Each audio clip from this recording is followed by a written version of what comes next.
Yeah.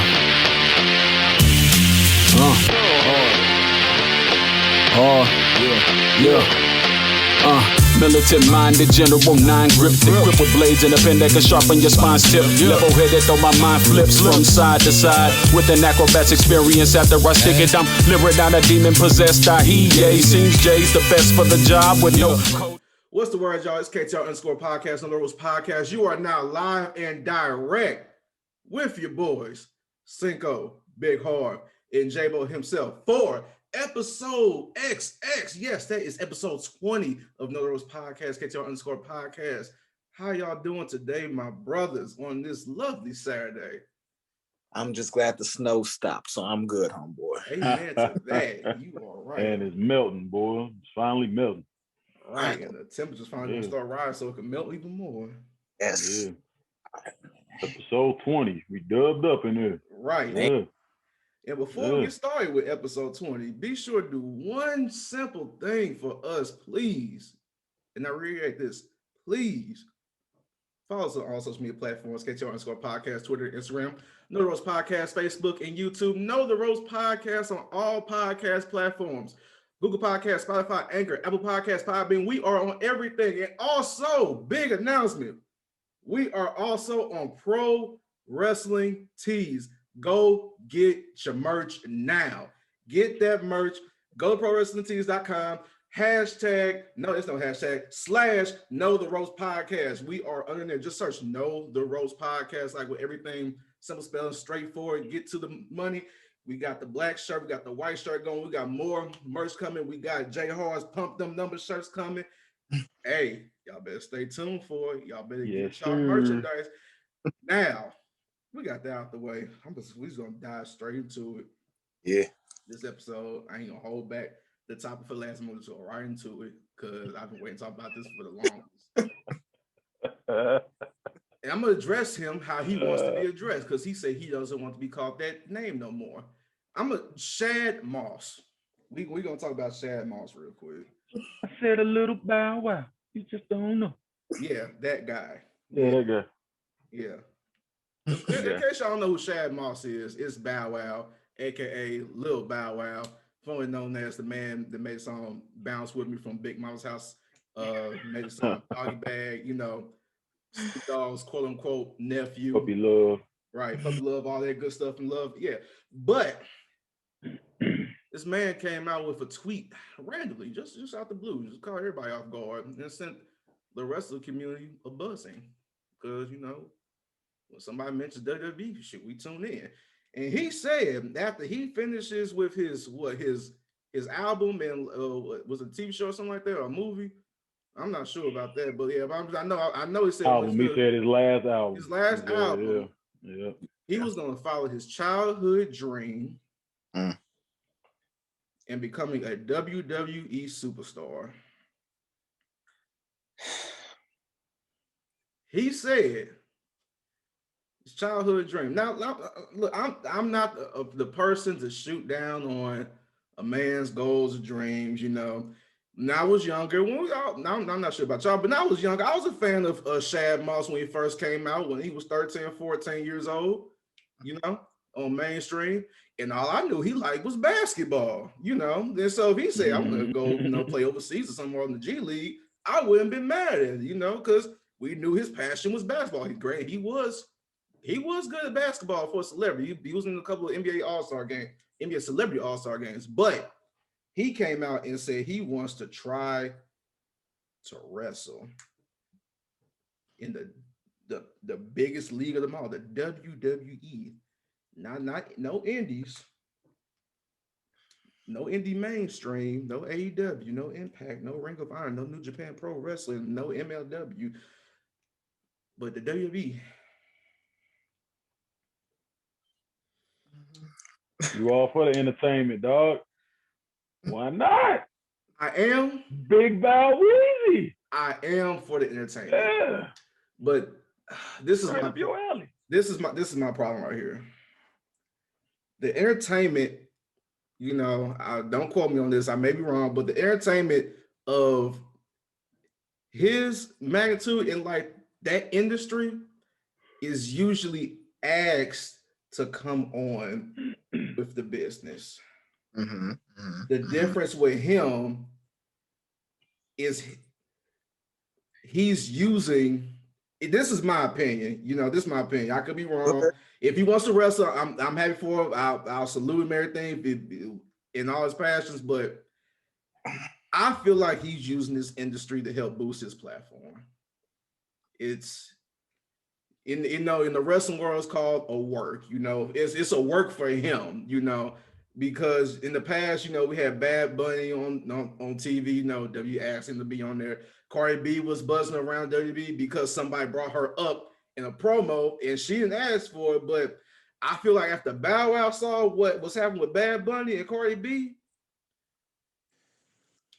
he using the WWE to help generate and boost his platform. Not trying to knock on his success in the past, but in recent years, when have we seen him in a positive spotlight amongst the regular music industry community lately? Because all I've seen in the past was the quote unquote BowWow challenge. And we all know how that went. Yeah. We saw that one video when he was hating on my man's personal. I'm not jet, hating man. on him. I'm just stating facts. I said I commend him on everything he's done in the past music wise, But like I said, in recent years, he had the BowWow challenge, that he had that whole video that went viral when he was walking in front of a group of kids saying they don't know who I am, and people just join him saying nobody know who you are type deal. I could go on. He had that whole performance out in Houston during the pandemic, and people was talking about who would risk their lives for a BowWow concert. Man. That was terrible. But like I said, that's just my opinion. And like I said, I don't have a problem with entertainment in the industry because I love entertainment. That's my passion. That's what I like. I prefer I'm not gonna say it perfect. Well, I do prefer the entertainment on wrestling. I'm not gonna lie. Yeah, that's just me. Yeah, I'm sorry, but yeah, it's just y'all speak. I'm done. I'm just gonna drink my Slither cup. Shout out to Randy Orton for this merch too. Slither, him and Kim Orton. Go buy your merch from him. But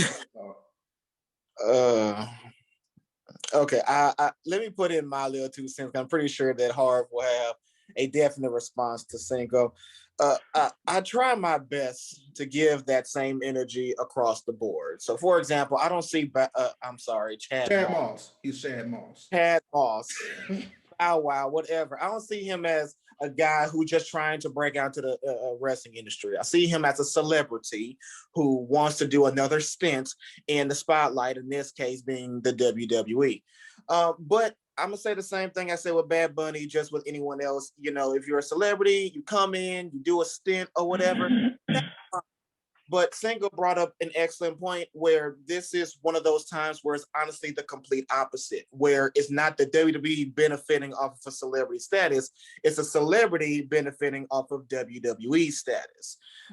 True, BowWow, I mean, yeah, he did have the Masked Singer, and he also had that one show, I could be completely wrong, on BET recently, but I mean, there's nothing that says WWE is going to generate a large group of numbers from Chad Moss being into the WWE. Exactly. It's not. Now, if he wants to go ahead and do that, like I said, if Bad Bunny want to do that, I mean, WWE did that for a while. Remember, for like 2 years, they had like a celebrity guest host like every Monday night on Raw. Yeah. The WWE is used to having celebrities come by, do one thing here and there, whatever. And I see the same thing with Chad Moss. Come by, do one thing, great.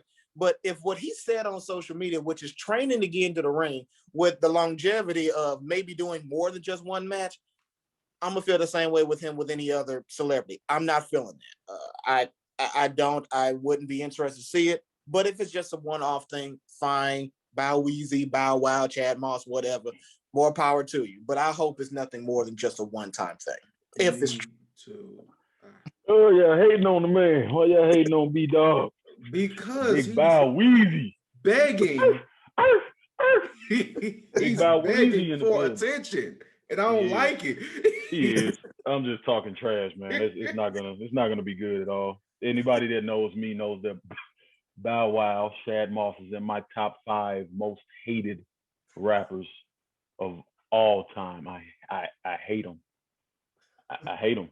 I hate them with a passion. Okay, I wasn't Oh no, that's what I'm saying. I hate them. I know, I understand. I watched Roll Bounce because of that one part where he got mad at his dad and cried and ran away. It was hilarious to me. I watched Tokyo Drift because he got jumped by a bunch of kids in Japan. That's why I watched it. All right, I'm not a fan. Nobody gains anything. We have to. A lot of people don't recognize that WWE is more than just the ratings that they see on TV. It is a global phenomenon. They have fans, viewers, a regular audience of millions on millions on millions across the world every week. Nobody's gonna tune in to see BowWow. BowWow is coming to grab some of that, just like Bad Bunny is an international superstar. He's gonna gain from this. He's gonna reach other audiences. That's what BowWow wants. He's trying to get his revenues back up. He's trying to get other offers. He wants somebody to see him in WWE doing something, then he get cast doing something else. Or he's looking for a stepping stone, is what I feel. He's not serious, man. Even if he is, as soon as he gets body slammed, he's gonna need a stunt double in the ring to do his moves while he you know how they used to do that, cut the lights off and then he slide in the ring, somebody else come out, do the stunt double, do the tadpole splash for him and all. It's not gonna work. Yeah. Don't do it. Stay away. Caution signs. All that. We tell you from personal experience, from stepping in the ring, taking that body slam the first time. Wrestling is not fake as you think it is. You don't even need a body slam. Take a body slam. Chop to the chest. Right. And my brother, you are 5'6", and probably $150 in weight. You now over 200 pounds, and when you hit that, you get that impact from that mat, you're gonna feel it. Man. You get that chop across the chest, you're gonna feel it.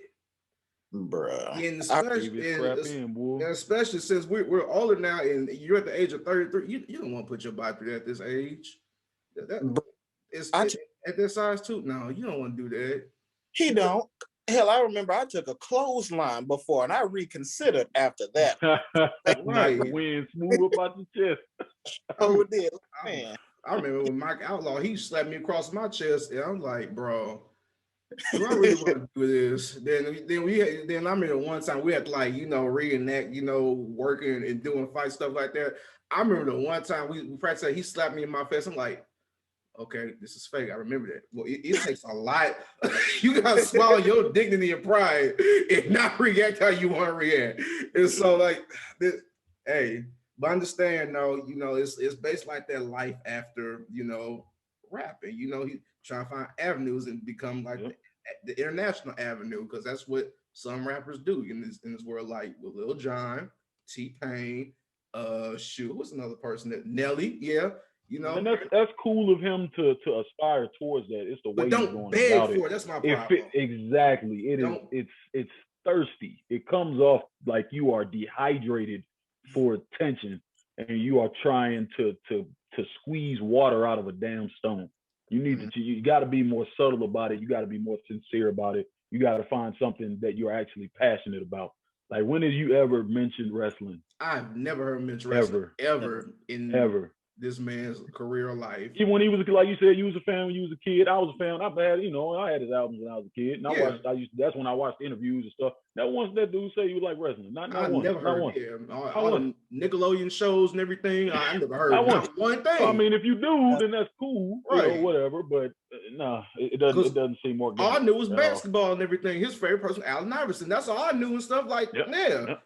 That's all I knew. I never heard him say a lick. If he said something about wrestling when I was a child, I would be, oh my God, this is my favorite rapper. Yeah, exactly. I promise you. He never said, that's why I'm like, you know what? Okay, we're just going to cut it off, stop and go to the next time, because we're going to go on and on about this. Stick to the wrestling. Going back to wrestling business now. Okay, we're going to go into Monday Night Raw. A superstar on Monday Night Raw that just got brought up recently, not too long ago, probably a couple months ago. KeithLee. Big Harv did say this about KeithLee when he got brought up, that it was a bad idea and that he was going to, quote unquote, I guess, get buried, and this wasn't a good idea. And it's like we're kind of seeing it slowly happening in front of our eyes. Yeah. Elimination Chamber is coming up tomorrow. he's supposed to be in a triple threat match for the United States Championship.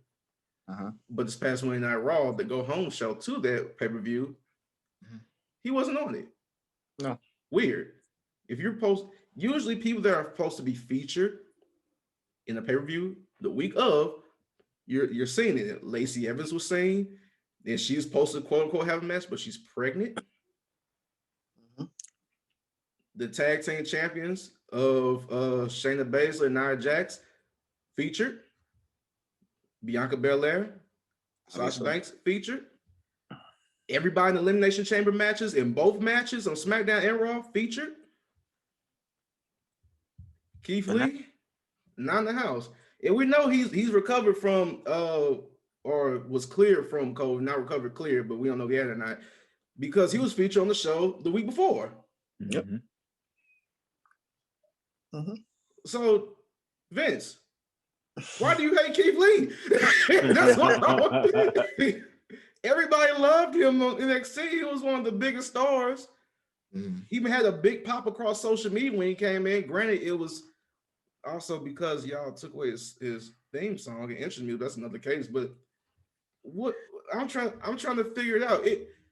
KeithLee grew on me fast because I was questioned about because I heard him talk, but like he's just a proper talker. But you know, it was good. I liked him. He's a great athlete in the ring. He could wrestle and he could cut promos. He good. So I'm trying to see, what do they not see in him that he needs? Why do y'all think they're doing this to him? Big Harv, I'm gonna let you touch on it because you're the person that even brought up and spoke on. So go ahead, be my guest. All right, man. Every couple episodes since he came up, we brought up KeithLee, and usually it's negative.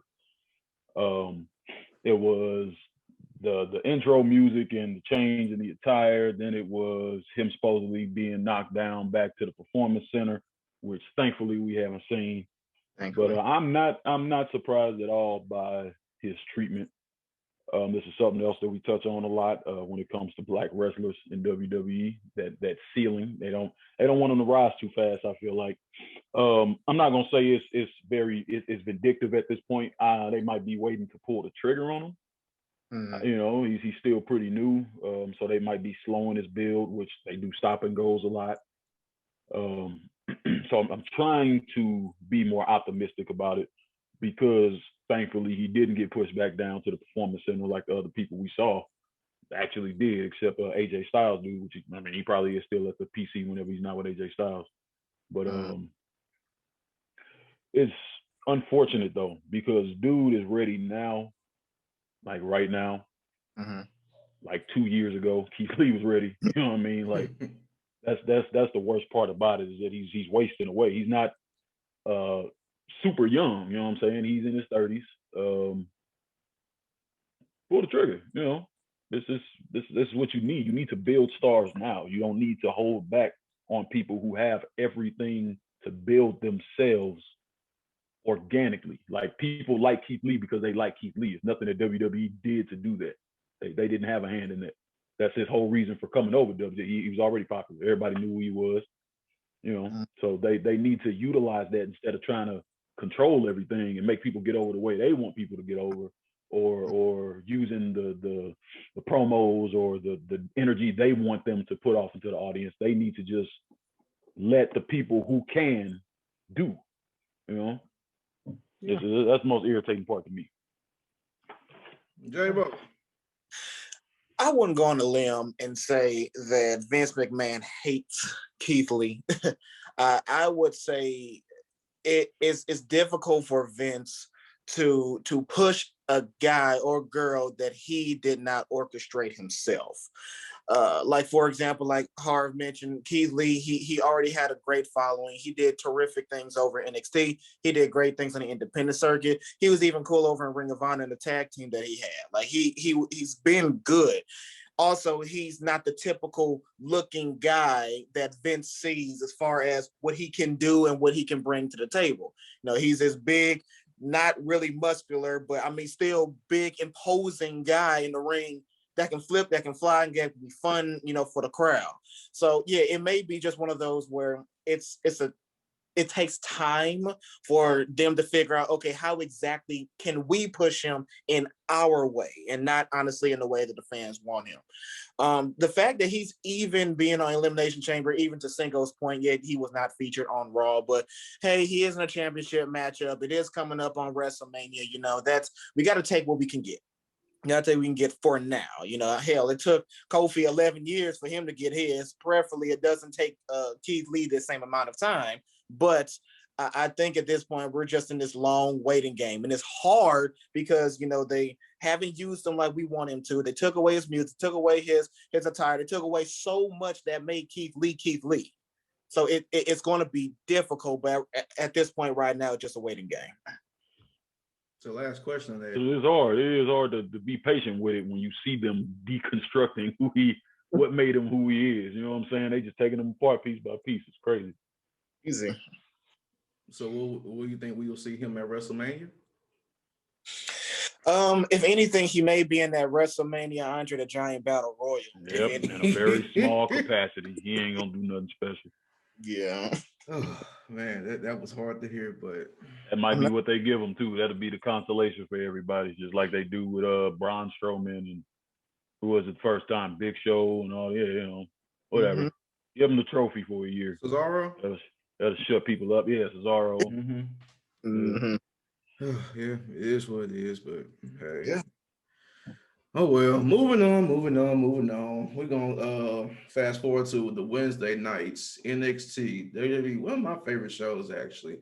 And unfortunately, with that, one of my favorite groups, they're going through it right now. We were talking about deconstruction not too long ago. Now they're deconstructing the Undisputed Era. Mm-hmm. Watching that Avengers Day hurt my soul. Yeah. Seeing Adam Cole super kick Kyle O'Reilly. Then jumped to NXT the next day. So yeah, it was getting worse and worse. Cinko,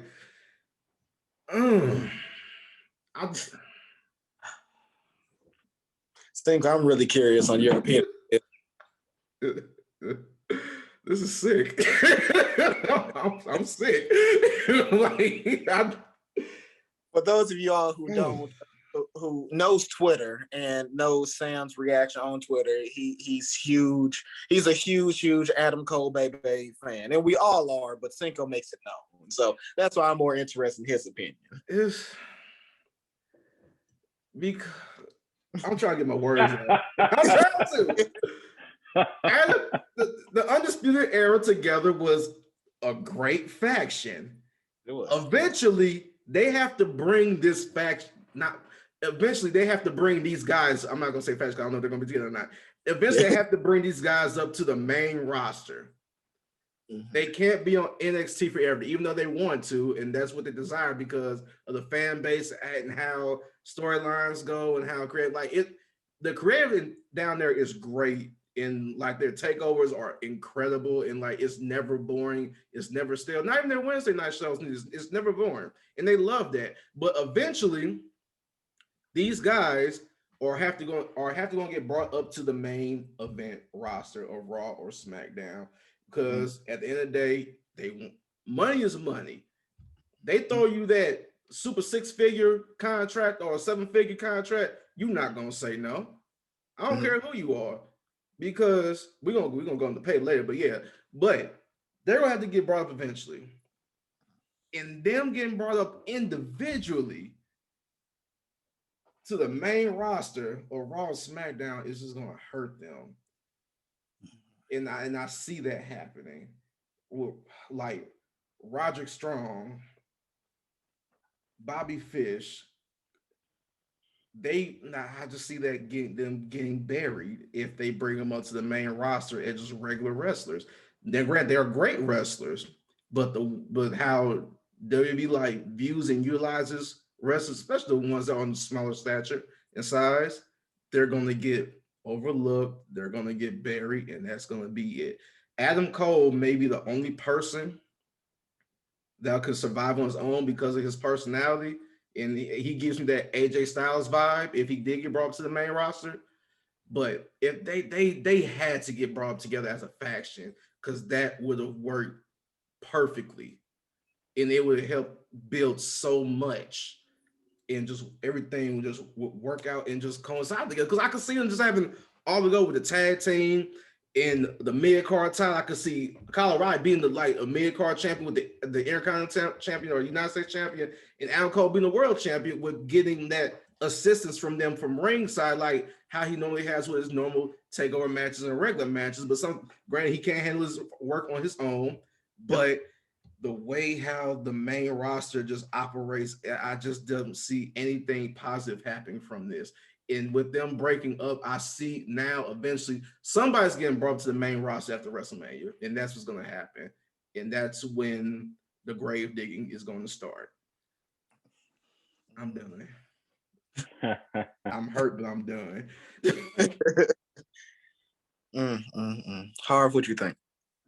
Yeah, for the first time, I feel like not for the first time. I won't say that. This is a misstep if they do decide to fully break up Undisputed Era without bringing them to the main roster. They deserve at least a year on the main roster to become established. They are the best faction other than the New Day that WWE has created since the Shield. Mm-hmm. All right, they are dominant. They're believable. They're heels, but they're charismatic to the point that it doesn't really matter. I was a Kyle O'Reilly fan before I was a Adam Cole fan, because I Red Dragon, him and Bobby Fish on the Indies. That was my guys. Then he won the title. I forget what title he won right before he came to WWE. When he went solo and separated from Fish. And then he came over and they all got reunited and stuff again. They succeeded in making Roderick Strong a believable heel. I couldn't stand Roderick Strong when he first came on. That dude was as cookie cutter white bread as they came. I just didn't. But he's it's worse that you see him now. Hey, it's Roddy. Right. They gave something to him. The group created something in him that he didn't have before. So I feel like that's going to be a loss. Like you said, Cinko, he's definitely going to get buried on the main roster. There's nothing he can do without the group to add that charisma for him. If they kept Bobby Fish and Kyle O'Reilly together for a while, that would help with Bobby Fish having some longevity. But like you said, it's Adam Cole and Kyle O'Reilly are really the only ones that'll survive on their own. And though eventually that should be the plan, this ain't the time to pull the trigger on that. They always break up these groups prematurely. I just don't understand why they do that. It was time to break up the New Day, but as how they did it, as we see every week, you know what I'm saying, it's trash. This is complete trash. I just don't understand why. They just need, I guess, shaking it up, trying to keep stuff fresh. I don't know. It's going to be entertaining regardless, because they're all phenomenal wrestlers and they all have big personalities. So whatever happens is going to be a fun ride, but the aftermath is going to be terrible. Honestly, I'm conflicted on this. I'm conflicted from the NXT side to the Raw and SmackDown side. Now, I will acknowledge, as far as them coming up to the main roster, it's a terrible idea. I personally never liked Bobby Fish. Even when he was with Red Dragon with Kyle O'Reilly, I always saw Kyle O'Reilly just towering way over him. So in NXT, to me, he was useless. And even on the main roster, he's definitely going to be useless. Okay. Honestly, whenever I think of Undisputed Era, I only think of Strong. Okay. That's just always view. Okay. But the thing with Kyle O'Reilly and Adam Cole, to be honest, I don't even think they'll respect Kyle O'Reilly up on the main roster, because Adam Cole is honestly the one that really shines when it comes to not only in ring, but also mic work as well. So I think if anyone has a chance on the main roster, it'll be Adam Cole. Everyone else, I honestly do not believe WWE's going to respect them fully. But on the NXT side, it keeps things interesting. Obviously, there was nothing left for the Undisputed Era to do on NXT. They've done everything. They accomplished everything. This is going to be a great match eventually between Kyle O'Reilly and Adam Cole. Anyone who watched them trade blows over in Ring of Honor, there's going to be a great match on NXT as well. So, that's great. The championship involved. Kyle O'Reilly may finally get the belt. I mean, there's a whole lot of fun things that can come out of this on NXT. But if we're looking long-term Raw, SmackDown, it's not best.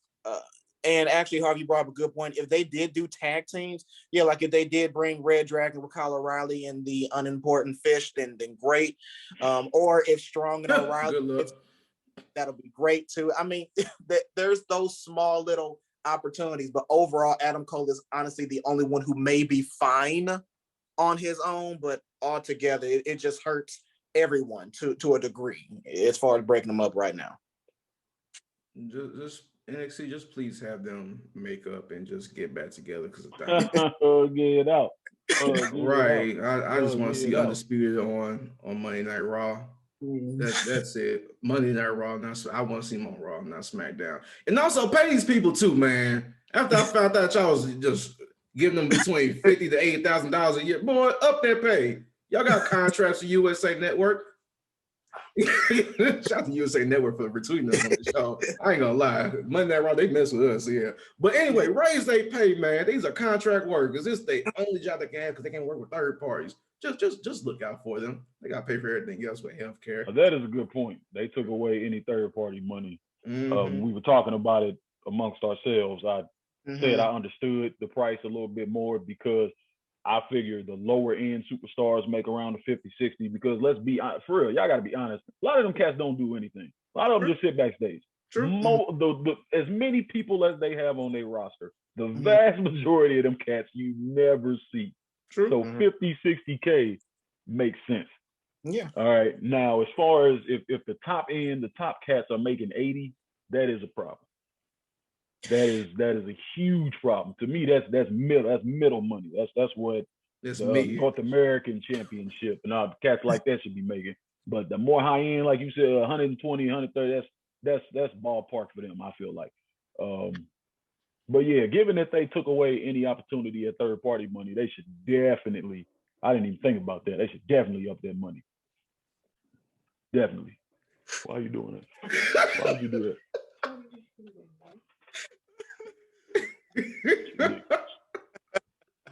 I've been asleep for 12 hours. You don't have to edit this out.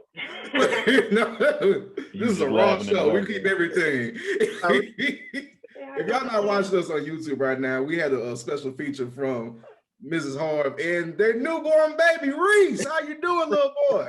How you doing, little man? Look at him, looking like his daddy. All right, we got to get back to the topic, though, because we run out of time. J-Bo. We run out of time. Let's see. To be honest, yeah, they should get paid more, but sadly they're not. The reason why it's not and probably not going to change in the future, Vince McMahon is the one who signs their paychecks at the end of the day. And Vince McMahon still sees NXT as the show you go to before Raw and SmackDown. Okay, so the pay is actually understandable. That's why you not see NXT guys on any of the main pay-per-views. That's why you don't see them featured at WrestleMania. That's why you don't see them bolstered as much as like Raw and SmackDown would. So yes, the pay, especially from the type of things they are doing on the roster, they should get paid at least more. I'm not saying the same as Raw and SmackDown, but at least more. But give at the end me 6 figures. I don't see that happening, and I don't see it happening anytime soon, just because of how NXT is still viewed till this day. True. So no, it's not going to happen, sadly. No. Yeah, I see it, but shoot, when that's your only stream of income. Yeah, that's when you factor into that, they deserve more money. Man. Especially on the low end, and like that 50K go by fast. Especially if that's all you're getting, because when tax come out, all the health insurance and all the insurance you got to pay for all your bills, you stuck the bare minimum of everything. But hey, to each his own. Hey, work for it, what you got to do, and live with it. But with that being said, that is all the time we have for episode 20 of KTR _podcast, No Roast Podcast. Like I said, be sure to follow us on all social media platforms. KTR _podcast, Twitter and Instagram, No Roast Podcast, Facebook, YouTube, No Roast Podcast, all podcast platforms, Google Podcasts, Spotify, Anchor, Apple Podcasts, Podbean. We are on everything. And also go to Pro Wrestling Tees. Buy your merch. Get a t-shirt. Sponsor. Support the boys. We here. We love y'all. Yeah. Rep the squad. Yeah. Rep the squad wherever you are. Where you East Coast, West Coast. Shoot, overseas in the UK, we got some people over there. Shout out to y'all. Yeah. Go buy a shirt, man. Represent us over there. Yeah. And also, please subscribe to the brand on YouTube. Please. We trying to work on them numbers real quick. So, like I said, what Big Harv said, we gotta pump those numbers. So, with that being said, this is episode 20, Know the Roast Podcast, KTR_podcast, hashtag KTR. We are out. What should they do, Big Harv?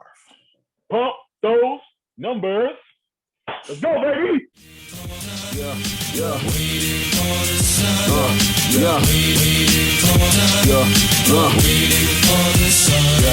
Yeah, numbers, letters, all symbols of man-made devices that could cripple us all. Improve we can panicking when storm hits and knocks out the power grid. Are you fully prepared to live off the grid? How you think?